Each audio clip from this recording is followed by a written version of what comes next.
بسم اللہ الرحمن الرحیم نحمدہ ونصلی ونسلم علی رسولہ الکریم اما بعد۔ متن عقیدہ طحاویہ سبق نمبر 5۔ بسم اللہ الرحمن الرحیم۔ کل امر ذی بال لم یبدأ فیہ ببسم اللہ الرحمن الرحیم فہو اقطع۔ اچھا جی، سب سے پہلے تو یہ مصنف رحمۃ اللہ علیہ نے کتاب کو بسم اللہ سے شروع اس لیے کیا ہے، یہ تو بہت پرانی باتیں ہیں۔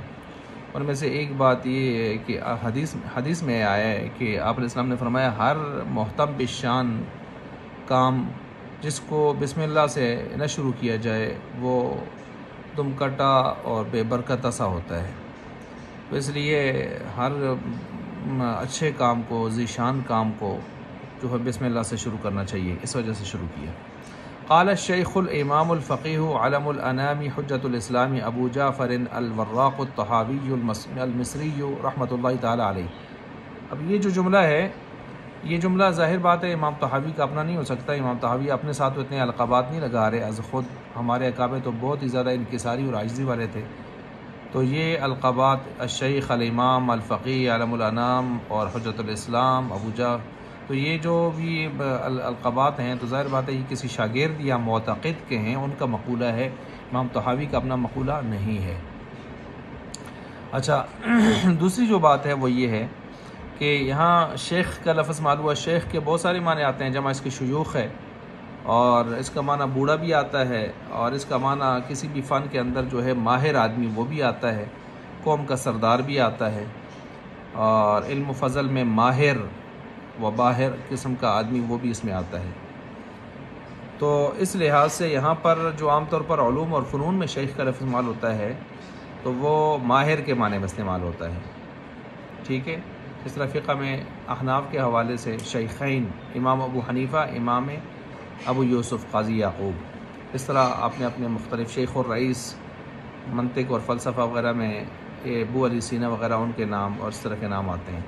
تو یہاں پر جو ہے شیخ لفظ ان کے لیے استعمال کیا گیا کہ یہ علوم و فنون میں تفسیر، حدیث، فقہ، استدلالات میں بہت زیادہ ماہر تھے، تو اس لیے یہ لفظ استعمال کیا گیا۔ امام کا جو لفظ ہے یہ امام مذکر اور مؤنث دونوں کے لیے استعمال ہوتا ہے، یہی لفظ امام مذکر مؤنث دونوں کے لیے، اور یہ امام پیشوا کے معنی میں، مقتدا کے معنی میں ہے۔ اس کے اور بھی معنی آتے ہیں، نمونہ، واضح راستہ، اور قرآن کو بھی کہتے ہیں وَجْعَلْهُ لِي إِمَامًا وَنُورًا وَهُدًى، تو قرآن، خلیفہ، مصلح، امیر لشکر، یہ سارے معنی اس کے آ جاتے ہیں۔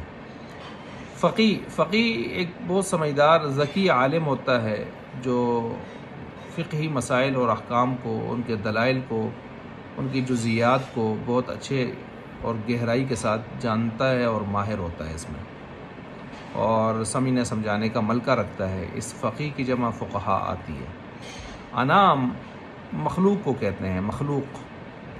اچھا، اسی طرح جو ہے حجت دلیل اور برہان کو کہتے ہیں، جمع اس کی حجج آتی ہے، حجج، اور دلیل والا حجیج ہوتا ہے، اور حجیج کہتے ہیں دلیل میں غالب آنے والا، حجت غلبہ۔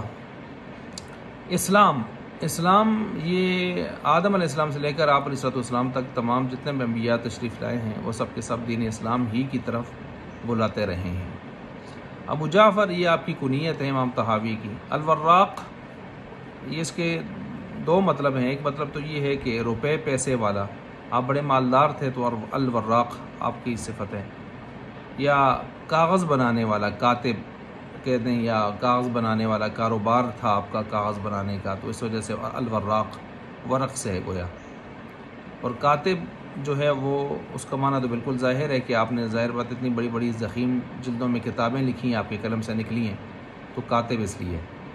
طحاوی میں نے بتا دیا تھا پہلے کہ ملک مصر کا ایک شہر علاقہ العصید، اس کے اندر ایک طحان قریہ بستی ہے، اس سے ان کا تعلق ہے۔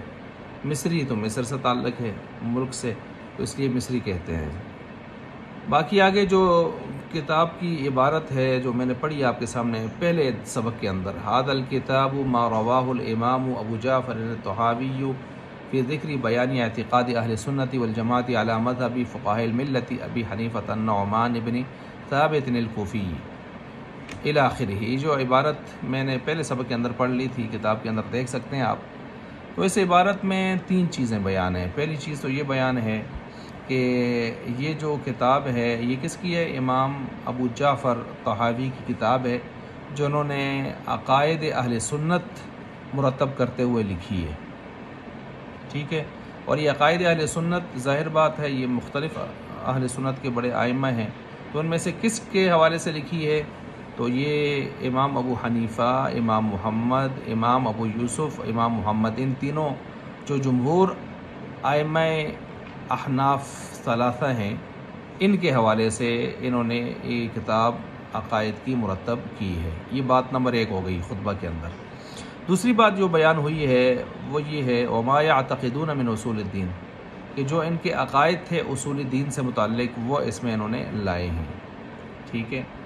اور تیسری چیز جو ہے وَيَدِينُونَ بِهِ لِرَبِّ العالمین، جو انہوں نے اپنائے ہوئے تھے عقائد، صرف یہ نہیں ہے کہ عقائد ان کے دل و دماغ کے اندر ہی تھے، بلکہ انہوں نے عملی زندگی میں جن عقائد کو اپنایا تو اللہ تعالیٰ کی رضا کے لیے، اللہ تعالیٰ کی رضا کے لیے، تو ان وَيَدِينُونَ اور اپنائے ہوئے تھے انہی عقائد کو وہ اللہ لرب العالمین، اللہ تعالیٰ رب العالمین کی رضا کے لیے، تو وہ ان عقائد کو یہاں پر اس کتاب کے اندر لائے ہیں۔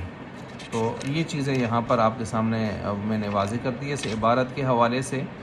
اور باقی یہاں پر چند چیزیں، ایک تو عقیدہ آیا ہے نا، عقیدہ کی جمع عقائد ہے، اور عقیدہ عقد سے بنے، عقد کا معنی گرہ لگانا، اور ربط اس کو کہتے ہیں ربط القلب بالنسبہ، کیا مطلب؟ کسی نسبت کے دل میں ایسی گرہ لگانا، کسی نسبت کی دل میں ایسی گرہ لگانا جو کھلنے نہ پائے، پکی گرہ ہو، تو جس کو آپ پختہ یقین بھی کہہ سکتے ہیں، اس کا اعتقاد کہہ سکتے ہیں، تو عقیدہ ایسے معنی میں استعمال ہوتا ہے۔ اور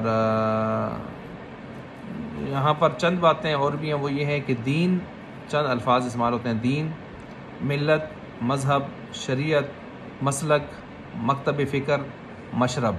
دین اسلام ہے، ملت توحید ہے، یا ملت ابراہیمی بھی کہہ سکتے ہیں۔ مذہب اگر اس کو فقہ میں استعمال کریں تو مذہب حنفی ہے ہمارا، اور اگر اس کو عرفی درجے میں استعمال کریں تو مذہب اسلام ہے، ٹھیک ہے۔ اور شریعت محمدی ہے، مسلک حنفی ہے، اور مکتب فکر دیوبندی ہے، مشرب چشتی، قادری، سہروردی اور نقشبندی، چاروں سلسلوں سے ہمارا سلسلہ ہو سکتا ہے اس حوالے سے۔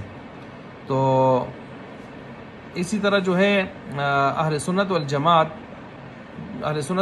کا ہم آسان تشریح کریں تو اللہ تعالیٰ کا حکم، نبی پاک صلی اللہ علیہ وسلم کا طریقہ، اور صحابہ اکرام کا نقش قدم، جماعت صحابہ کا نقش قدم، اور جمہور اکابر کی فکر، یہ 4 چیزیں ان کو ملا لیں آپ تو اہل سنت والجماعت بن جاتا ہے، ٹھیک ہو گیا۔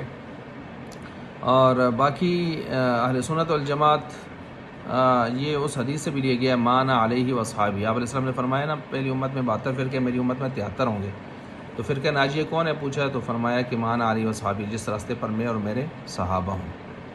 تو مذہب ایک راستہ ہے جس کے اوپر چلا جاتا ہے انسان، استنباط اور استدلال کے ساتھ اپنے مدعا کو ثابت کرنا اس حوالے سے ہوتا ہے۔ ملت اور دین، یہ دونوں ذات کے اعتبار سے متحد ہیں، فرق اعتباری ہوتا ہے۔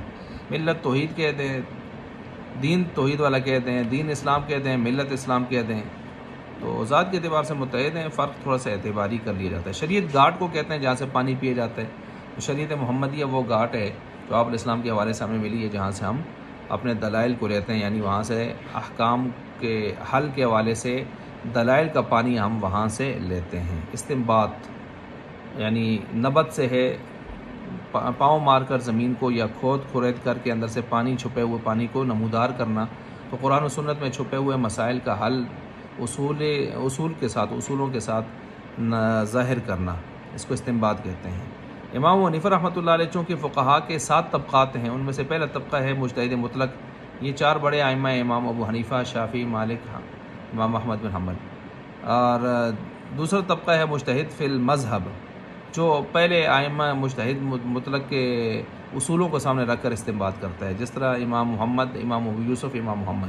لیکن بعض حضرات یہ کہتے ہیں، مولانا عبدالحی لکھنوی رحمۃ اللہ علیہ کے امام ابو یوسف، امام محمد بھی وہ مجتہد مطلق ہیں۔ صحیح بات یہ ہے کہ مجتہد فی المذہب ہیں، دوسرے نمبر کے 7 طبقات میں جو 7 طبقات ہیں فقہا کے، اس میں دوسرے طبقے میں آتے ہیں۔ البتہ کچھ باتوں میں اصول ان کے اپنے بھی ہیں تو مجتہد مطلق بھی قرار پاتے ہیں یہ ایک لحاظ سے۔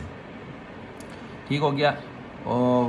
وما یعتقدون من اصول الدین ویدینون بہ لرب العالمین، اصول دین میں ان عقائد کا بیان ہے جن کا اہل سنت والجماعت اعتقاد رکھتے ہیں اور رب العالمین کے لیے اپنا دین بنائے ہوئے ہیں، اپنے دین کے طور پر اپنائے ہوئے ہیں۔